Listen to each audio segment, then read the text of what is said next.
La asistencia a la Santa Misa debe convertirse en nosotros en una necesidad y no solo en un deber cristiano. Debemos estar conscientes de la presencia moral y personal de nuestro Señor en cada misa que asistamos. Debemos apreciar en toda su dimensión el sacrificio de nuestro Señor en el Calvario para el perdón de nuestros pecados y ser merecedores de tal sacrificio. La Iglesia siempre ha tenido muy en cuenta la instrucción de sus fieles acerca de la Santa Misa, nuestra obligación, participación, objetivos del sacrificio eucarístico. Desde los apóstoles, los santos padres de la Iglesia, hasta nuestros papas y obispos, podemos tener muchos ejemplos de esto que se ha dicho anteriormente. Por ejemplo, Papa Venerable Pío XII, que en su encíclica Mediator Dei nos decía que se instruya sin cesar a los fieles acerca de lo que es la misa, su obligación, sus fines y su participación en el sacrificio eucarístico, en cuya comparación nada puede ser tan hermoso y agradable. Otro ejemplo lo tenemos en San Juan 23, el Papa Bueno, que nos dijo: el cristiano no debe estimar nada por encima del santo sacrificio de la misa. Otro ejemplo lo tenemos en San Juan Crisóstomo, arzobispo de Constantinopla y patrono de los predicadores, doctor de la Iglesia, el cual dijo: la celebración de la misa, en cierta manera, vale tanto cuanto vale la muerte de Cristo en la cruz. ¿Y cuál es el precio de la sangre de Cristo derramada en la cruz? Es el precio de nuestra redención.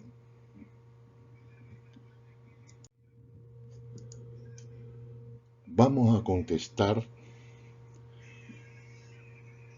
estas preguntas y vamos a preguntarnos si podemos responder de una manera correcta y precisa. ¿Por qué vamos a misa? ¿Qué es la Santa Misa? ¿Sentimos la presencia del Señor en la misa? ¿Conocemos completamente la estructura de la misa? ¿Conocemos todos los objetos utilizados en la misa? ¿Cómo debemos comportarnos en la misa? ¿Vienes a misa para negociar con Dios o para alabarlo? El verdadero obstáculo para nuestra fe es la ignorancia y falta de interés en buscar la verdad. El estudio de la historia de la Santa Misa nos revela su riqueza y hace posible que comprendamos claramente lo que nos ofrece la liturgia y también cuál es nuestro papel en ella. Los invito a que profundicen en estos aspectos históricos y notarán de inmediato las riquezas de la misa. Tres pilares de la religión católica son la tradición y sucesión apostólica, el magisterio de la Iglesia y las Sagradas Escrituras. A través de estos pilares, la Santa Misa se ha nutrido en estructura y contenido. El pueblo judío del Antiguo Testamento se reunía delante del Arca de la Alianza que contenía las tablas de la ley. El vaso del maná, el pan ácimo sin levadura que evocaba la huida de Egipto y que era comida de salvación para el pueblo, se sacrificaba un cordero y su sangre lanzada al aire por los sacerdotes borraba los pecados del pueblo. Todo este rito anual constituía lo que era la fiesta judía. El sábado era el día establecido por Dios para que su pueblo le rindiera culto público, y su celebración y dedicación constituía una total obligación para el pueblo. El descanso sabático era de naturaleza estrictamente religiosa y por ello culminaba en la obligación de un sacrificio. Este día era para los judíos un signo de la alianza divina, por lo que lo celebraban con una fiesta que contenía la promesa de una realidad que aún no había tenido lugar. El antepasado litúrgico de la misa es la Todá del antiguo Israel. Etimológicamente, el término hebreo Todá significa acción de gracias, al igual que el término griego Eucaristía. La Todá era una comida sacrificial compartida con amigos a fin de celebrar el agradecimiento a Dios. El ejemplo clásico de una expresión en la Todá es el Salmo 22, que empieza con la frase: Dios mío, ¿por qué me has abandonado? El propio Jesús la citó en sus últimos instantes en la cruz. Sus oyentes debieron conocer la cita y por ello supieron que esta frase, que comienza con un grito de abandono, termina en un tono triunfante de salvación. Citando esta Todá, Jesús mostraba así su confiada esperanza de liberación.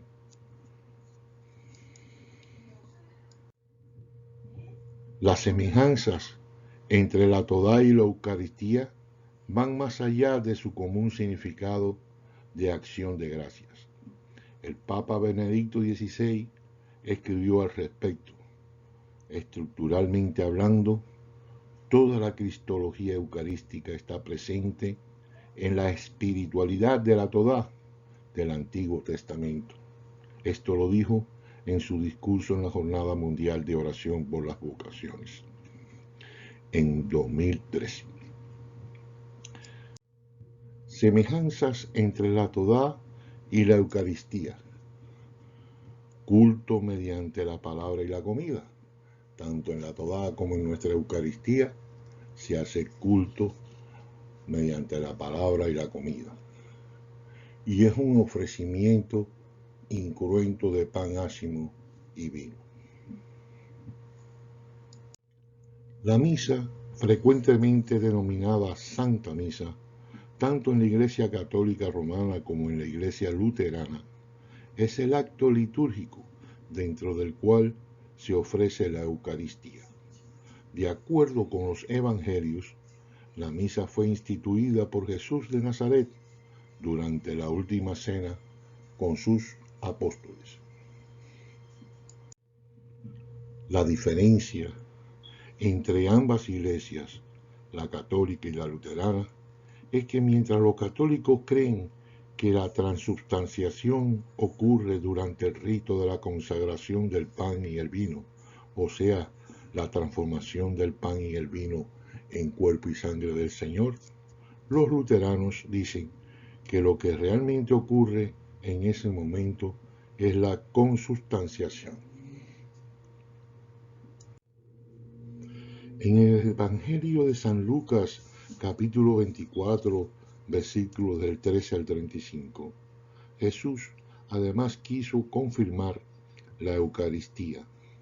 Un día después de su resurrección, cuando camino hacia Emaús, encontró dos de sus discípulos, Cleofás y otro del que se desconoce el nombre, y accedió a la invitación de ellos para compartir la cena. Los dos discípulos reconocieron a Jesús cuando a mitad de la cena bendijo el pan y el vino y lo compartió con ellos. En los primeros tiempos del cristianismo, los convertidos se reunían diariamente y escuchaban los sermones y los testimonios de los apóstoles. En dichas reuniones, paulatinamente, se fueron agregando diversos actos en recuerdo a las palabras de Jesús, así como de la transformación del pan y del vino en cuerpo y sangre del Señor. Pero pronto surgieron dos temas que originaron la confrontación entre cristianos y paganos. La acusación de los paganos contra los cristianos, diciendo que estos practicaban el canibalismo. Esto fue debido a las palabras de Jesús relacionadas con el rito eucarístico. Esto es mi cuerpo, este es el cáliz de mi sangre.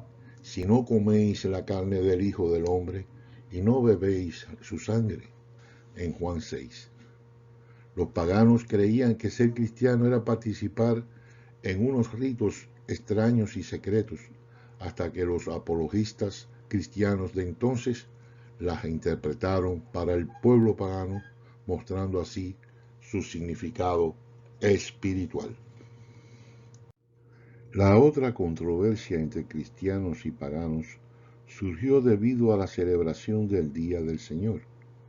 Mientras que los judíos siempre han mantenido que ese día debe ser el sábado, en el cristianismo se considera que el Día del Señor debe ser siempre el domingo, ya que este día es el día de la resurrección de Jesús. Ya en la iglesia primitiva, los cristianos perseveraban en la doctrina de los apóstoles y en la comunión, en la fracción del pan y en las oraciones. San Pablo siempre reveló su preocupación por transmitir de forma precisa la liturgia, subrayando la importancia de la doctrina de la presencia real, indicando al mismo tiempo las terribles consecuencias en no creer en la Eucaristía. Todo el que come y bebe sin discernir el cuerpo, come y bebe su propia condena. Primera de Corintios, capítulo 11, versículo 29. Fue el apóstol Santiago quien compuso la primera liturgia cristiana, de la cual derivan las actuales de San Juan Crisóstomo y San Basilio el Grande. El escrito cristiano más antiguo que ha llegado hasta nuestros días es un manual litúrgico, al cual podríamos catalogarlo como misal, el cual se titula Didaqué, que en griego significa enseñanzas, y que también se le conoce como doctrina del Señor a las naciones del mundo por medio de los 12 apóstoles. De la Didaqué es una colección de enseñanzas de los apóstoles y se compiló en Antioquía de Siria en algún momento entre los años 50 y 110 después de Cristo. La Didaqué utiliza 4 veces la palabra sacrificio para describir la Eucaristía. De la Didaqué aprendimos que el día habitual de la liturgia es el día del Señor, y que era costumbre arrepentirse de los propios pecados antes de recibir la Eucaristía. En cuanto al día del Señor, una vez reunidos, partid el pan y dad gracias después de haber confesado vuestros pecados, para que vuestro sacrificio sea puro. Así está escrito en el capítulo 4 de la Didaqué, el verso 1. La Didaqué ofrece una plegaria que sorprende por su poesía. Podemos encontrar sus ecos en liturgias y cantos cristianos actuales. Jesús instituyó la misa durante la cena pascual, y su acción de gracias eucarística completará y perfeccionará el sacrificio pascual. Esta conexión era clara para la primera generación de cristianos, muchos de los cuales eran devotos judíos inicialmente. De ahí que las oraciones de la Pascua entraron enseguida en la liturgia cristiana. Prueba de ello son las oraciones entre el vino y el pan ácimo de la comida pascual. Bendito seas, Señor Dios nuestro, Creador del fruto de la vid. Bendito seas, Señor Dios nuestro, Rey del universo, que sigues dando pan de la tierra. Otra oración era la frase: Santo, santo, santo es el Señor de los ejércitos, la tierra está llena de su gloria, que está en Isaías capítulo 6, versículo 3. El siguiente testimonio de la doctrina eucarística de la recién nacida iglesia viene también de Antioquía de Siria. Hacia el año 107 después de Cristo, San Ignacio, obispo de Antioquía, Ignacio hablaba del sacramento con un realismo que debió resultar chocante para la gente que no estuviera familiarizada con los misterios de la fe cristiana. Seguramente fueron palabras como las suyas, sacadas de contexto, las que alimentaron el revuelo de acusaciones del Imperio Romano, que una y otra vez arrojaban las acusaciones de canibalismo contra los cristianos. San Ignacio de Antioquía decía: se mantienen alejados de la Eucaristía y de la plegaria porque no confiesan que la Eucaristía es la carne de nuestro Salvador Jesucristo. Que sea considerada una Eucaristía apropiada la que es administrada por un obispo y por uno al que se le haya confiado. Todo esto lo dijo en la carta a los Filadelfios, capítulo 4. En las décadas siguientes, la defensa de la Iglesia recayó en un profesor converso de Samaria llamado Justino. Fue Justino quien levantó el velo del secreto que cubría la antigua liturgia.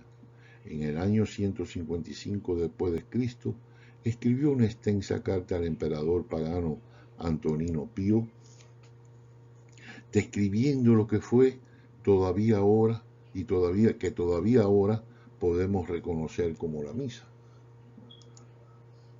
Cuando el que preside ha hecho la acción de gracias y el pueblo le ha respondido, los que entre nosotros se llaman diáconos distribuyen a todos los que están presentes el pan, vino y agua eucaristizados y los llevan a los ausentes. San Justino Mártir lo escribió en su apología, y en el Catecismo de la Iglesia Católica también está lo de San Justino, en el número 1345. San Justino Mártir también sitúa la misa los domingos, el día del sol, y dice que el alimento que se ha hecho Eucaristía por la oración de su palabra y que nutre nuestra carne y sangre por asimilación es la carne y la sangre de aquel Jesús que se hizo carne.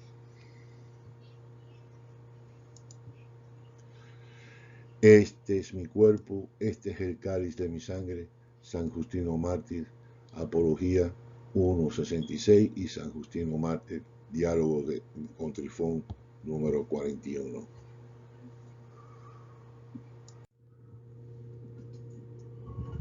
Hacia el año 215 después de Cristo, Hipólito de Roma compuso su gran obra, La Tradición Apostólica, en la que estableció las enseñanzas litúrgicas y teológicas que la Iglesia romana había conservado desde los tiempos de los apóstoles.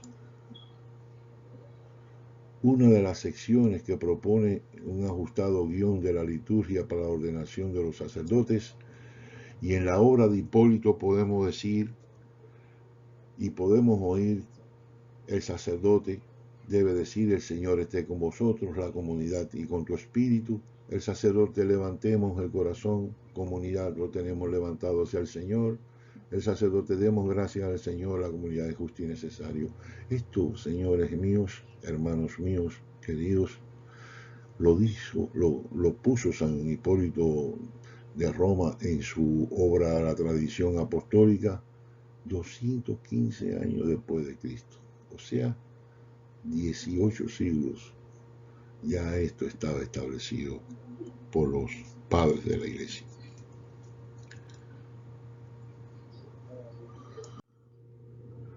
El sacrificio de la Santa Misa se ofrece a Dios en base a 4 fines: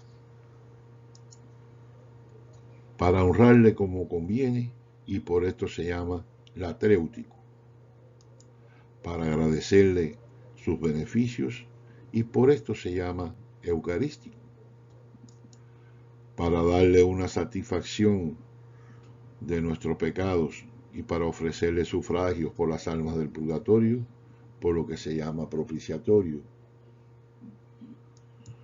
y para alcanzar todas las gracias que nos son necesarias, y que por esto se llama impetratorio. Según la forma ordinaria del rito romano, para el rito bizantino, la misa se componía tradicionalmente de 2 partes: la misa de los catecúmenos, hoy llamada liturgia de la palabra, y la misa de los fieles, hoy denominada liturgia eucarística. A esto habría que añadir lo que son tanto los ritos de entrada como de despedida.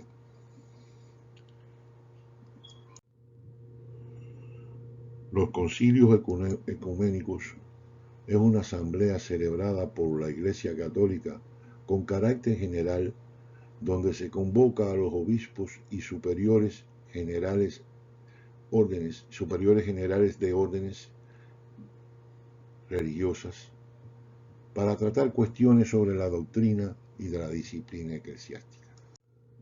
Hasta ahora, la Iglesia ha tenido 21 concilios ecuménicos, sin contar el de los apóstoles de Jerusalén.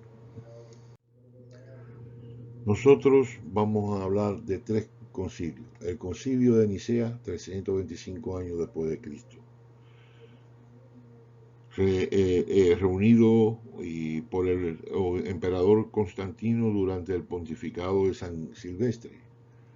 O sea, el que convocó a este concilio fue el emperador Constantino, no fue el Papa.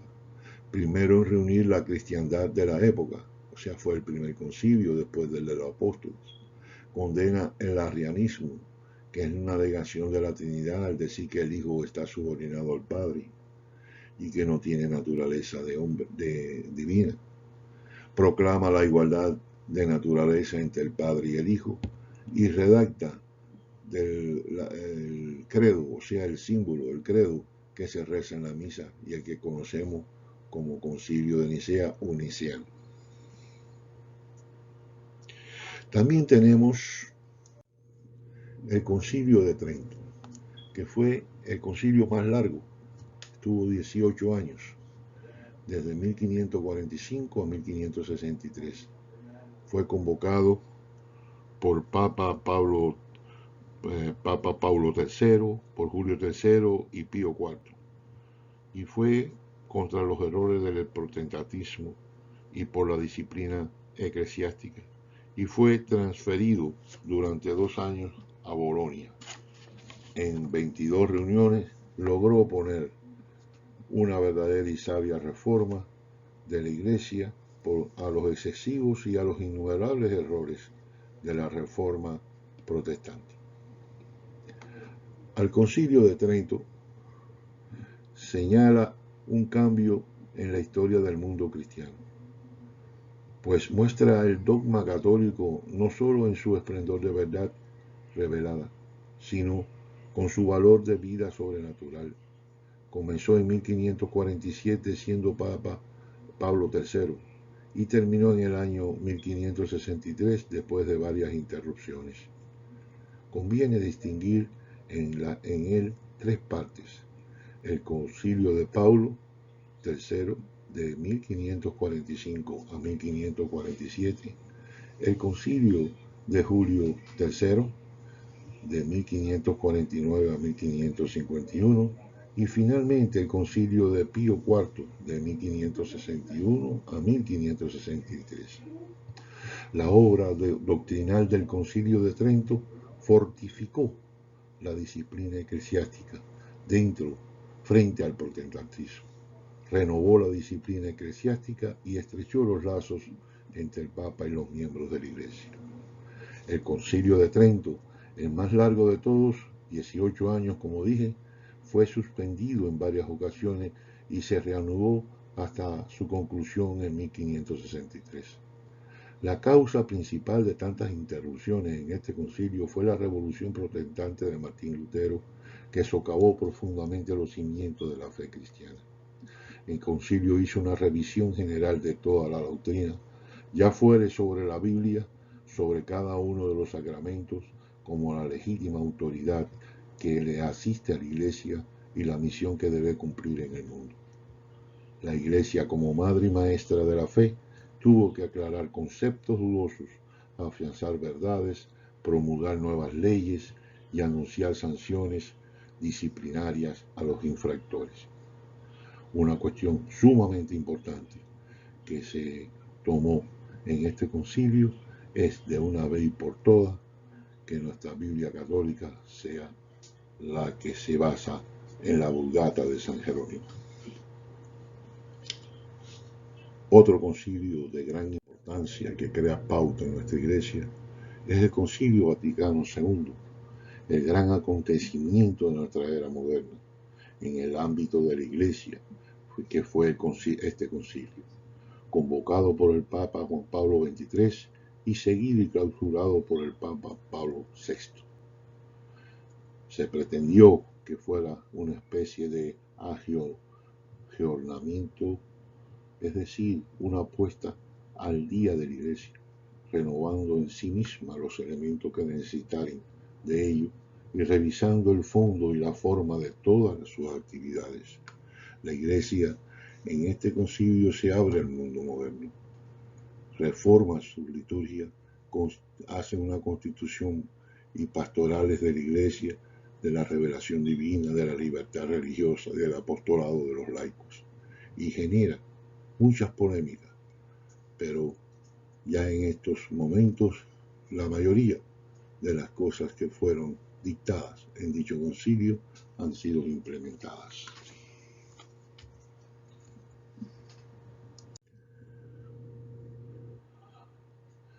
De todo modo, y de todo lo que hemos dicho de la historia y las raíces de la Santa Misa, podemos concluir que la misa es la celebración del misterio pascual de Cristo, su pasión, muerte y resurrección de nuestro Señor Jesucristo, hacer presente el sacrificio de Cristo en la cruz y su resurrección, su presencia real. El sacrificio de Cristo en la cruz se hace presente y eficaz en el altar bajo las especies eucarísticas.